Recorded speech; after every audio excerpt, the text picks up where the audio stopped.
So I have a birthday coming up, and both my sons basically said, anything you particularly want, Dad? I said, no, nothing really. How about something for the bike? So this is the bike as it stands. It's factory standard, and the only modification is the touring seat. So I thought a nice set of snug engine bars would look very nice. So yesterday in the post I got a box addressed to my son, to my address.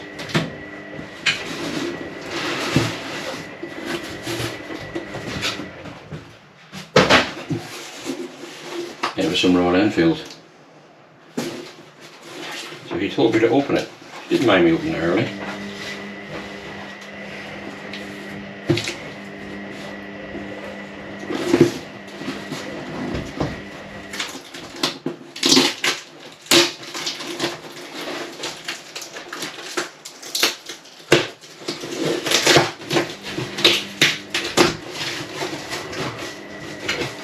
And this was posted from Hitchcock's motorcycles.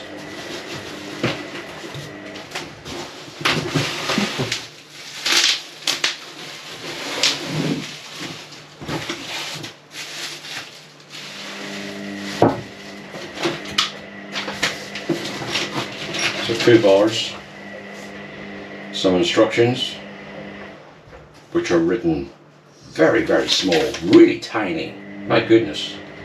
Even my glasses on, I'm going to struggle with those. Got to get the magnifying glass out.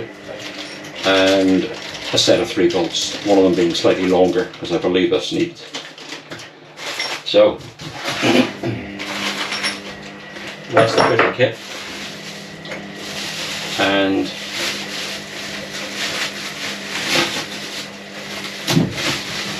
this snug set, stainless steel, wrap around engine bars for the Interceptor, and I believe for the 650 Continental as well. It's the same kit. So I suppose the best thing to do is see if we can get him on the bike.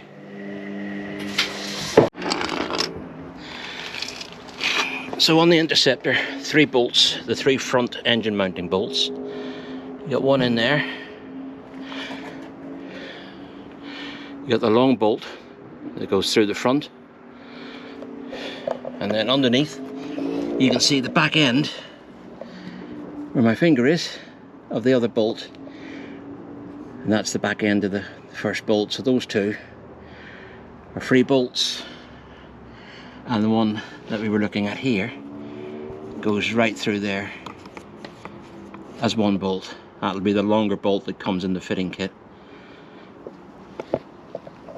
So apparently if you can undo those, and don't be frightened, I've been assured that your engine won't fall out, he says, with his fingers crossed.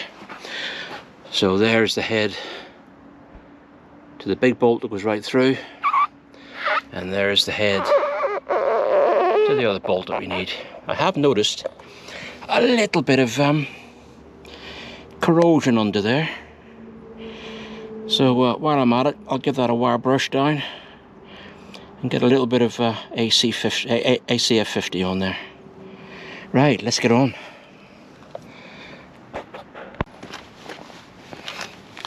Right, so for this you're going to need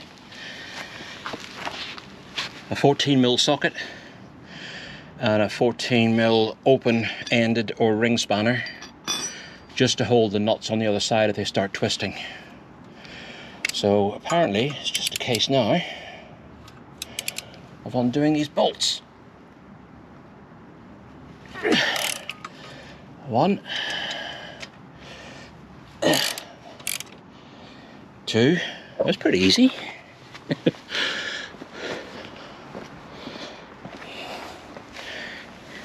And let's use my hands. There you go, and that's them all done. Now the nuts haven't twisted, so I haven't needed the the open end spanner, but I might need those when I'm putting them back in again. So let's get these out cleaned, and then we'll get the other kit out of the box. Okay, that's the 3 bolts out, and although the holes don't seem central to the frame brackets, I have test fitted the new bolts, and they do go in dry. So when you take out your old ones, as you can see, all the old bolts are slightly shorter than the new bolts that are fitted. The 2 smaller bolts are exactly the same size, so it doesn't matter which side of the frame they go in. And the centre bolt that goes right through the bracket is quite a bit longer, because it needs it because of the spacing on the bar. Do keep the nuts, do keep the spacers, because you're going to need those. Just before I forget, don't forget to take the washers off the old bolts and put them on the new ones, like so, before fitting to the bike. Otherwise, you'll not be a happy bunny if you have to take them all off again. So I take them off, move the old bolts out of the road, put them straight onto the new bolt. Those 3 bolts are now ready to go in.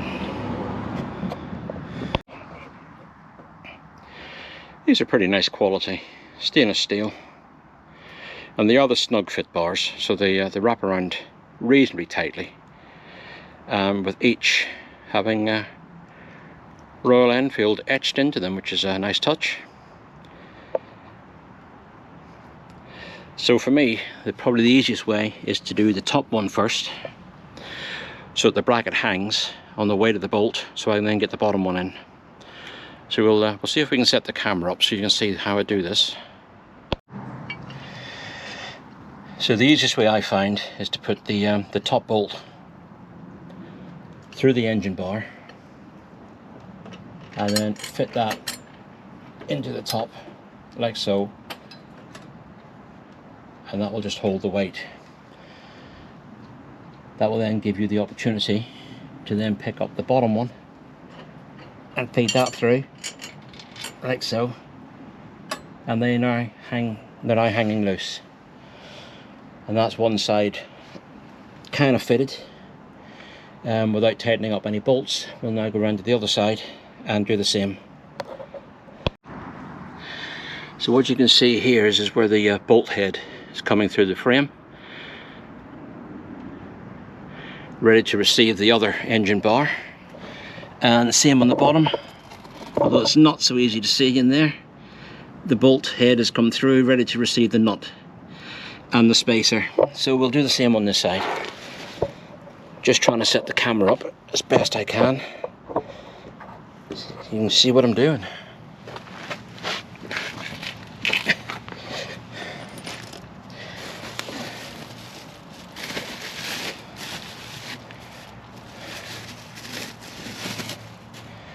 So I'm going to do the same again, making sure that I've got a spacer and a bolt. I'll take the engine bar and I will put that on to the top first.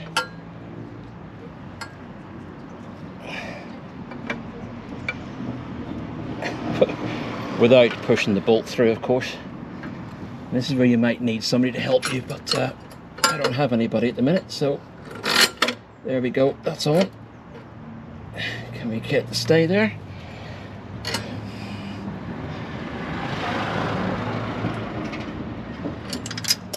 Nope. So push that through.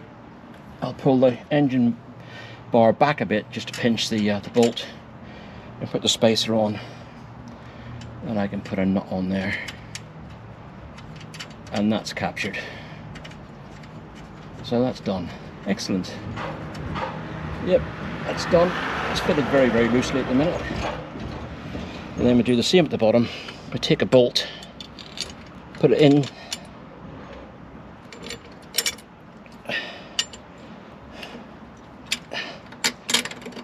through you go, like that. And then we'll put the nuts and the washers on the 2 bottom bolts. which are down in here.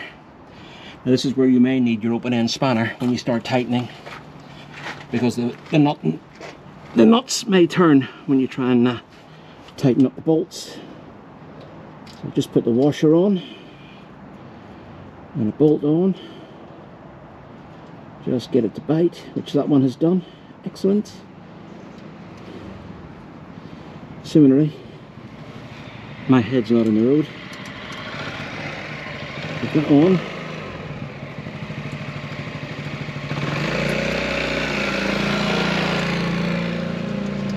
And the nut on. And that is pretty much these bars dry fitted for the moment. I just need to go around now and tighten them up and then see what they're going to look like. As you can see, they're very loose at the minute. So I basically need to get a socket on this and see if I can stop the nut turning on the other side, just to tighten these up a little bit. And I'm only going to nip these up because I want to be able to perhaps move them around just a little bit. That's done enough. You can see that's quite solid now. And it's going to be the same, if you can see in there, the same on this one. And I'm going to try and hold the nut on the bottom and then just nip these up. You can see the bar pulling into place now. So that is roughly fitted, and I haven't tightened it all the way.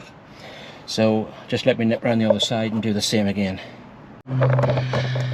Right, I've managed to put a pinch on the top bolt, but as I suspected, this is where you're going to need your open end spanner to hold the nuts on the two lower bolts, because they are spinning when I put the socket on them.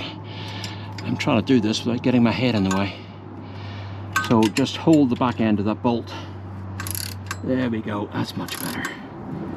And then just tighten it down. Now, I don't have a torque spanner, so I will get these torqued up by a friend later on who does have a torque spanner, but I am certainly putting enough pressure on them to make sure that they don't come loose on my drive over to his location.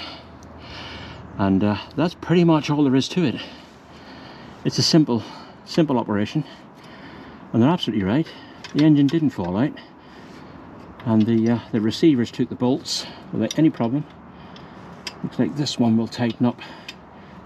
Yeah, this is going to tighten up quite nicely, and the bolt isn't turning on that, which is good.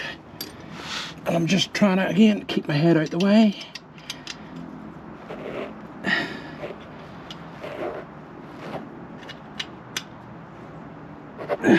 Right, and that is pretty much it. That took me probably, well, no more than 10-15 minutes at most by the time I went and got my toolkit out. So those are the bolts in there, bolt heads, which you hold with your open end spanner. Socket heads are in there, and up in there 14 mils, and that is now on solid. Now I hope I'm never ever going to need them, but I do think aesthetically they actually look pretty decent on the bike. Lovely little snug wraparound engine bars, which would, to be fair, if you had a bit of a drop on the bike, would protect the engine casings. And I would like to think that the handlebars would protect the tank. The exhausts, however, may take a little bit of a battering, but that's on. I quite like that. So thank you very much to my two lads for getting me those for my birthday, and I am really quite pleased with that. They look the part. Royal Enfield Interceptor 650 twin, a good motorcycle, really love it.